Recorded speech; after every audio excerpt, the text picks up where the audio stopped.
Good morning विद्यार्थी मित्रांनो, पहा आपण प्रकरण 2 चा अभ्यास करू लागलो होतो. युनिट क्रमांक 2. युनिट क्रमांक 2 मग कोणता आहे? 1991 नंतरच्या महत्त्वाच्या संकल्पना आणि समस्या. यामध्ये आपण पाहू लागलो होतो जागतिकीकरण. तर जागतिकीकरण म्हणजे काय हे आपण मागच्या पिरियडला पाहिलं होतं. जागतिकीकरणाबद्दल जेव्हा आपण बोलतो तेव्हा परस्परांशी जोडलेल्या जागतिक व्यवस्थेबद्दल बोलतो. ही जी जागतिक व्यवस्था आहे ही जागतिक व्यवस्था परस्परांशी जोडल्या गेलेली आहे. जग जवळ झालेलं आहे. असं वाटते की जग आता छोटं झालं. आपण जगाच्या कोणत्याही कानाकोपऱ्यामध्ये जाऊ शकतो. दळणवळणाची साधनं वाढली, तंत्रज्ञानाची साधनं वाढली, त्यामुळे आपण कुठेही संपर्क करू शकतो. अशा प्रकारे एका देशातला माल दुसऱ्या देशामध्ये विकू शकतो, दुसऱ्या देशातला माल आपल्या देशामध्ये येते. अशा प्रकारे व्यापारही सुरू झालेला आपल्याला दिसून येतो.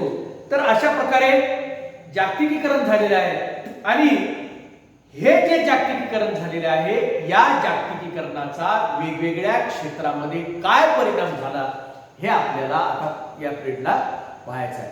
मग जागतिकीकरणाचा आर्थिक घटकावर काय परिणाम झाला, आर्थिक क्षेत्रामध्ये कोणते बदल घडून आले की जे बदल पूर्वी नव्हते. 1990च्या अगोदर हे बदल नव्हते, परंतु 1990च्या नंतर जेव्हा आपण म्हणतो त्या काळाला आपण म्हणतो जागतिकीकरण. म्हणजे शीतयुद्धाच्या नंतरचा जो कालखंड आहे त्या कालखंडाला आपण जागतिकीकरण असं म्हणलेलं आहे.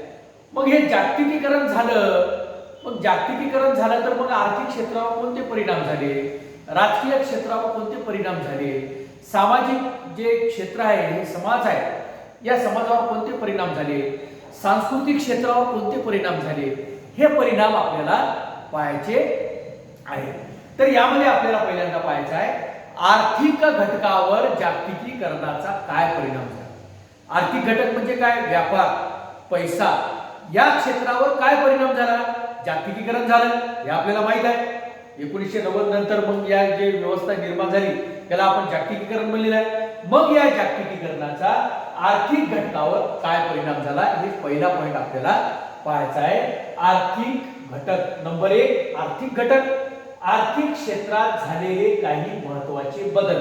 1990 नंतर बदल झाले म्हणजे जागतिकीकरण झालं, जग जवळ आलं, तंत्रज्ञानामध्ये बदल झाले, दळणवळणाची साधनं वाढली, व्यापार वाढला, आयात निर्यात वाढली, जग जवळ आलं, आयात निर्यातीवरले बंधनं काही कमी झाली, त्यामुळे व्यापार वाढला. आणि मग हे आर्थिक क्षेत्रामध्ये काय बदल झाले हे आपल्याला पाहायचं आहे. आर्थिक क्षेत्रात झालेले काही महत्त्वाचे बदल किंवा आर्थिक घटकावर जागतिकीकरणाचा काय परिणाम झाला हे आपल्याला पाहायचं आहे. पहा आता काय परिणाम झाला. जागतिकीकरण झालेलं आहे. जागतिकीकरणाचा आर्थिक क्षेत्रावर काय परिणाम झालेला आहे हे आपल्याला पाहायचं आहे. आपण पाहू. पहा आर्थिक क्षेत्रामध्ये काही महत्त्वाचे बदल झाले. मग हे बदल कोणते झाले तर आर्थिक क्षेत्रात काही महत्त्वाचे बदल झाले. तर यामध्ये पहिल्यांदा एक बदल झाला की भांडवली गुंतवणुकीचा मुक्त संचार. कोणता बदल झाला? आर्थिक क्षेत्रात झालेले काही महत्त्वाचे बदल. तर यामध्ये पहिला बदल झाला भांडवली गुंतवणुकीचा मुक्त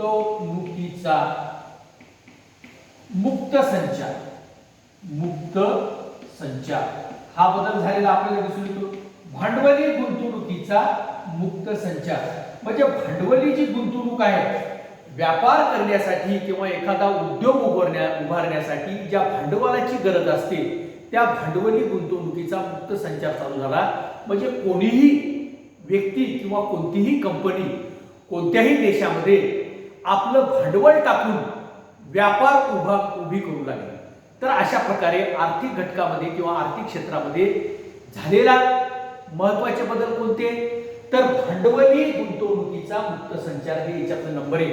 पहा जागतिकीकरणाचा आर्थिक घटकावर काय परिणाम झाला हे आपल्याला पाहायचं. तर नंबर 1 आर्थिक घटकावर काय परिणाम झाले, आर्थिक क्षेत्रात झालेले काही महत्त्वाचे बदल. तर आर्थिक घटक नंबर 1 पाहिलो. या आर्थिक घटक 1 मध्ये काय परिणाम झाले आर्थिक क्षेत्रावर तर नंबर 1 भांडवली गुंतवणुकीचा मुक्त संचार हे आपल्याला पाहायचं आहे. पहा जागतिकीकरणाचा आर्थिक घटकावर काय परिणाम झाला किंवा आर्थिक क्षेत्रामध्ये काय परिणाम झाला तर भांडवली गुंतवणुकीचा मुक्त संचार झाला. यामध्ये पाहू आपण कशा प्रकारे भांडवली गुंतवणुकीचा मुक्त संचार होऊ लागला. आता गुंतवणूक हा अर्थव्यवस्थेतील महत्वाचा घटक आहे. महत्वाचा घटक आहे. गुंतवणुकीशिवाय भांडवल जे आहे ते गुंतवणुकीशिवाय किंवा भांडवलाशिवाय व्यापार उभा राहू शकत नाही. त्यामुळे गुंतवणूक करणे हा अर्थव्यवस्थेत एक महत्वाचा घटक आहे. अर्थव्यवस्थेमध्ये महत्वाचा घटक आहे तो म्हणजे गुंतवणूक. गुंतवणूक हा अर्थव्यवस्थेतील महत्वाचा घटक आहे. उद्योगधंद्यांना भांडवलाची गरज असते. एखादा उद्योगधंदा उभा करायचा असेल तर त्याला भांडवलाची गरज आहे. म्हणजे त्यामध्ये पैसा टाकावा लागतो तरच तो उद्योग जो आहे तो उद्योग उभा राहतो. म्हणून गुंतवणूक करावी लागते. म्हणून असं म्हणलेलं आहे की गुंतवणूक हा अर्थव्यवस्थेतील महत्वाचा घटक आहे आणि उद्योगधंद्यांना भांडवलाची गरज असते. आता भांडवली गुंतवणुकीतून उद्योगधंद्याची उभारणी करता येते. भांडवल गुंतवणूक केली, भांडवल टाकलं, गुंतवणूक केली की उद्योगधंद्याची जी उभारणी आहे किंवा उद्योगधंदा जो आहे तो उभा करण्यासाठी गुंतवणुकीची गरज असते. आणि अर्थव्यवस्थेमध्ये सुद्धा भांडवलीला किंवा गुंतवणुकीला अतिशय महत्वाचं स्थान आहे.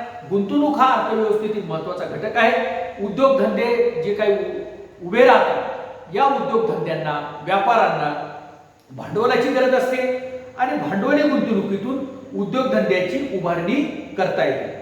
भांडवल टाकून गुंतवणूक करून उद्योगधंदे उभारता येतात. आपण आपल्या देशामध्ये पाहतो, अनेक देशांमध्ये पाहतो वेगवेगळ्या कंपन्या येतात. मग या कंपन्या कशा उभ्या राहिल्या? पैसा टाकला, त्याच्यामध्ये गुंतवणूक केली आणि हे कंपन्या जे आहेत, हे उद्योगधंदे जे आहेत ते उभे राहिलेले आहेत. अशा प्रकारे भांडवली गुंतवणुकीतून उद्योगधंद्याची उभारणी करता येते. उद्योगधंद्यामध्ये भांडवली गुंतवणूक हे केवळ सरकारी पातळीवरूनच नव्हे तर खाजगी क्षेत्रामधून सुद्धा होत असते. फक्त सरकारच आताच्या परिस्थितीत आता काय झालेलं आहे, 1990च्या नंतर जर पाहिलं आपण तर फक्त या उद्योगधंदा उभारण्या करण्यासाठी सरकारचीच गरज नसते तर खाजगी लोक सुद्धा गुंतवणूक करून उद्योगधंदे उभे करू लागले. खाजगी जी कंपन्या आहेत या कंपन्या सुद्धा आपली गुंतवणूक करून आपलं भांडवल टाकून उद्योगधंदे उभे करू लागले. म्हणून या ठिकाणी म्हणलेलं आहे की येथे आपल्याला असं म्हणलेलं आहे की केवळ सरकारी पातळीवरच नव्हे तर खाजगी क्षेत्रामधून सुद्धा किंवा खाजगी क्षेत्रातून देखील ही जी गुंतवणूक आहे ही गुंतवणूक होत असते. तर अशा प्रकारे उद्योगधंद्यामध्ये भांडवली जी गुंतवणूक आहे ही केवळ गव्हर्नमेंट कडूनच नाही तर खाजगी क्षेत्रामधून सुद्धा ही गुंतवणूक होत असते. म्हणजे खाजगी जे कंपन्या आहेत या कंपन्या सुद्धा पैसा टाकून उद्योगधंद्या उभारू शकतात किंवा उभारत आहेत. तर म्हणून या ठिकाणी म्हणलेलं आहे की उद्योगधंद्यामध्ये भांडवली गुंतवणूक ही केवळ सरकारी पातळीवरच नव्हे तर खाजगी क्षेत्रामधून सुद्धा होत असते. खाजगी क्षेत्रामधून सुद्धा गुंतवणूक करून उद्योगधंदे उभे करतात. मग आता हे खाजगी उद्योगधंदे कोणकोणते आहेत किंवा खाजगी कंपन्या कोणकोणत्या आहेत की ज्यांनी पैसा टाकला आणि आपला उद्योगधंदा उभारला, आपला व्यापार सुरू केला. मग हे जे खाजगी कंपन्या आहेत, टाटा आपण पाहतो आपल्या देशामध्ये टाटाची कंपनी आहे. टाटाचे वेगवेगळे प्रोडक्ट्स आहेत. टाटा वेगवेगळे उद्योगधंदे टाटाचे आपल्याला दिसून येतात. मोटर गाडी निर्माण करण्यामध्ये असेल टाटाचे वेगवेगळे उद्योगधंदे जे आहेत उद्योगधंदे आपल्या भारतामध्ये आहेत. आपल्या भारतातच नाही तर विदेशामध्ये सुद्धा टाटा, रिलायन्स सारख्या कंपन्या ज्या आहेत विदेशामध्ये सुद्धा पैसा टाकून आपले उद्योगधंदे त्यांनी उभे केलेले आहेत. मग टाटा, रिलायन्स सारख्या खाजगी कंपन्या, मग टाटा सारख्या कंपन्या, रिलायन्स सारख्या कंपन्या भारतामध्येच नाही तर अमेरिका, युरोप आणि आफ्रिका इत्यादी राष्ट्रांमध्ये देखील गुंतवणूक करतात.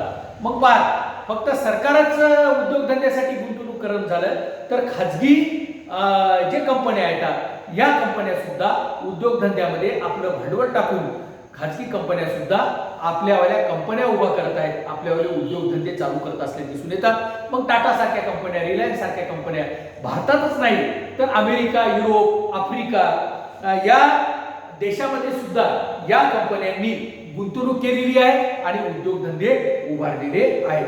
जसं आता ONGC सारख्या कंपन्या, ONGC, मग ONGC सारख्या कंपन्या देखील आता ONGC जे आहे ते ONGC ही सरकारी कंपनी आहे. मग ONGC सारख्या सरकारी कंपन्या देखील परदेशात गुंतवणूक करतात. पहा सरकार सुद्धा परदेशामध्ये गुंतवणूक करून उद्योगधंदे उभारतात. मग ONGC सारख्या सरकारी कंपन्या सुद्धा परदेशामध्ये गुंतवणूक करून उद्योगधंदे उभारत आहेत. किंवा या कंपन्या देखील परदेशामध्ये गुंतवणूक करतात आणि उद्योगधंदे उभारतात. तसेच अनेक जे परदेशी कंपन्या आहेत, जे वेगवेगळ्या देशातल्या कंपन्या आहेत, अमेरिकेमधल्या सारख्या, जर्मनी, जपान, इंग्लंड, आफ्रिका असतील, या चीन असेल, या वेगवेगळ्या देशातल्या जे कंपन्या आहेत, जे परदेशी कंपन्या आहेत, या परदेशी कंपन्या भारतामध्ये गुंतवणूक करत आहेत. म्हणजे आपल्या देशातल्या कंपन्या, टाटा सारख्या, रिलायन्स सारख्या कंपन्या विदेशामध्ये गुंतवणूक करत आहेत, उद्योगधंदे उभारत आहेत. तसं विदेशातल्या कंपन्या सुद्धा भारतामध्ये गुंतवणूक करत आहेत किंवा भारतामध्ये व्यापार उद्योगधंदे उभारत आहेत गुंतवणूक करून. आणि ONGC सारख्या जे सरकारी कंपन्या आहेत, या सरकारी कंपन्या सुद्धा परदेशामध्ये गुंतवणूक करत आहेत. तर हे जागतिकीकरणामुळे आर्थिक क्षेत्रामध्ये बदल झालेले आहेत. अशा प्रकारे बदल झालेले आहेत. कोणते बदल झालेले आहेत? तर भांडवली गुंतवणुकीचा मुक्त संचार होत आहे. कोणीही यावं, भांडवल टाकावं आणि व्यापार उभारावा, कुठेही जगामध्ये व्यापार उभारावा, अशा प्रकारे भांडवली गुंतवणुकीचा मुक्त संचार होत आहे. पहा आता समोर पाहू आपण, ही गुंतवणूक पायाभूत सुविधा आणि ग्राहक उपयोगी अशा दोन्ही क्षेत्रात होताना दिसून येते.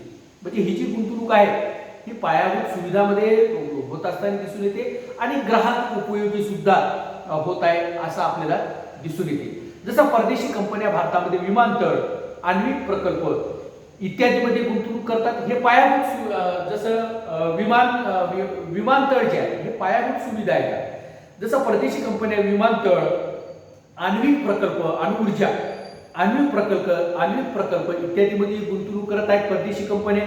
तर त्याचबरोबर मॅकडोनाल्ड, बर्गर किंग आणि पिझ्झा हट सारख्या कंपन्या ग्राहक उपयोगी क्षेत्रामध्ये गुंतवणूक करत आहेत. म्हणजे ग्राहकांना जे उपयोगी होईल अशा क्षेत्रामध्ये सुद्धा परदेशी कंपन्या गुंतवणूक करत आहेत. तर परदेशी कंपन्या ज्या आहेत, हे परदेशी कंपन्या ज्या आहेत, हे परदेशी कंपन्या भारतामध्ये विमानतळ, आण्विक प्रकल्प इत्यादीमध्ये गुंतवणूक करत आहेत. तसेच मॅकडोनाल्ड सारख्या कंपन्या असतील, बर्गर किंग असेल, पिझ्झा हट सारख्या कंपन्या, पिझ्झा आपण जे खातो ते पिझ्झा हट सारख्या कंपन्या ज्या आहेत, कंपन्या ग्राहक उपयोगी क्षेत्रामध्ये गुंतवणूक करत आहेत.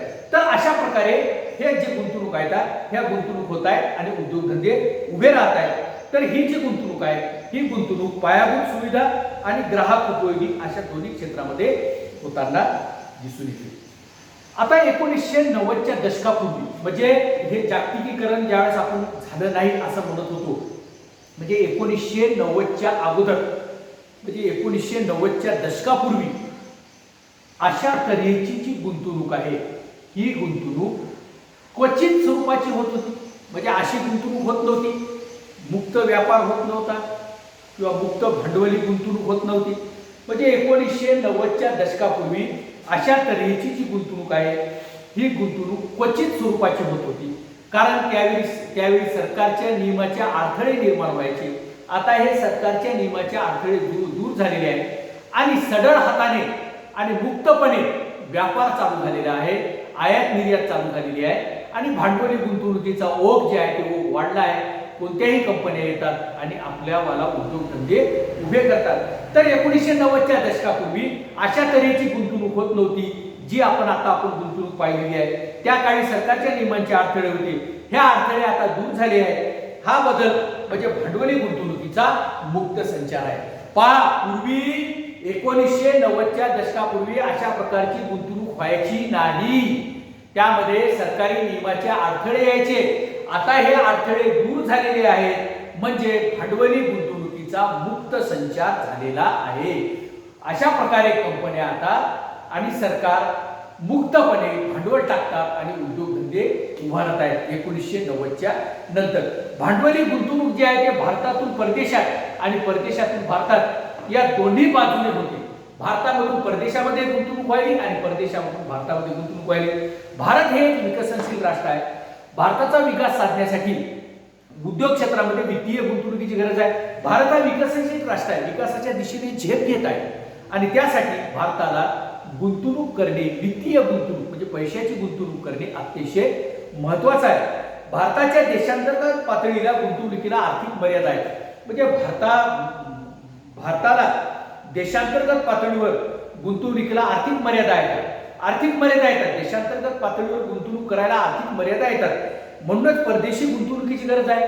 फक्त भारतातल्याच कंपनीने गुंतवणूक करावी किंवा भारतातल्या सरकारनेच फक्त गुंतवणूक करावी असं नाही. विकास होण्यासाठी परदेशी गुंतवणुकीची सुद्धा गरज आहे. म्हणून म्हणलेलं आहे की भारताच्या देशांतर्गत पातळीवर गुंतवणुकीला आर्थिक मर्यादा आहेत, म्हणून परदेशी गुंतवणुकीची गरज आहे. परंतु अशी गुंतवणूक पायाभूत सेवा सुविधामध्ये झाली तरच विकासाला मदत होईल. पायाभूत सुविधा वाढल्या पाहिजे, अशा क्षेत्रामध्ये गुंतवणूक झाली पाहिजे तर विकास होईल. अशा प्रकारे हे क्षेत्र ग्राहक उपयोगी क्षेत्रापेक्षा महत्वाचे आहे, कारण पायाभूत सुविधा अतिशय महत्वाच्या आहे ग्राहक उपयोगी क्षेत्रापेक्षा. कारण खरा विकास साधण्यासाठी रस्ते, रेल्वे, जलमार्ग, हवाई मार्ग या संपर्क साधनाचा विकास होणे गरजेचे आहे. म्हणून या क्षेत्रातील गुंतवणूक अधिक महत्वाची आहे. म्हणून या क्षेत्रामध्ये सुद्धा गुंतवणूक झाली पाहिजे. पायाभूत सुविधा वाढल्या पाहिजे. विमानतळ, रेल्वे मार्ग, जलमार्ग, त्याचबरोबर रस्ते यांचा सुद्धा विकास झाला पाहिजे. याच्यामध्ये सुद्धा गुंतवणूक झाली पाहिजे. म्हणजे पायाभूत सुविधा सुद्धा वाढल्या पाहिजे तरच खराच विकास होईल.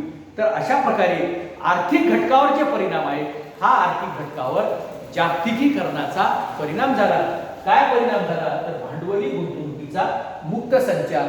हा मुक्त संचार 1990च्या नंतर चालू झाला. त्याला म्हणलेलं आहे आपण आर्थिक घटकामध्ये झालेले महत्वाचे बदल. तर या आर्थिक क्षेत्रावर जागतिकीकरणाचा असा बदल झाला. ह्या पहिला आपण पॉइंट पाहिलेला आहे. आर्थिक घटक जागतिकीकरणाचा आर्थिक क्षेत्रामध्ये झालेले बदल जागतिकीकरणामुळे हे आपण पाहिला. काय बदल झाले तर भांडवली गुंतवणुकीचा मुक्त संचार. आपल्या देशातल्या कंपन्या विदेशात गुंतवणूक करायला, विदेशातल्या कंपन्या आपल्या देशामध्ये गुंतवणूक करायला. पायाभूत सुविधा वाढल्या पाहिजे तरच खरा विकास होईल. आणि कोणकोणत्या कंपन्या आहेत याची नावही तुम्हाला सांगितली. त्याचबरोबर ONGC सारख्या कंपन्या, जे सरकारी कंपन्या आहेत, या कंपन्या सुद्धा परदेशामध्ये गुंतवणूक करू लागल्या. आणि 1990च्या अगोदर हे असं होत नव्हतं, कारण सरकारी नियमाचे अडथळे होते.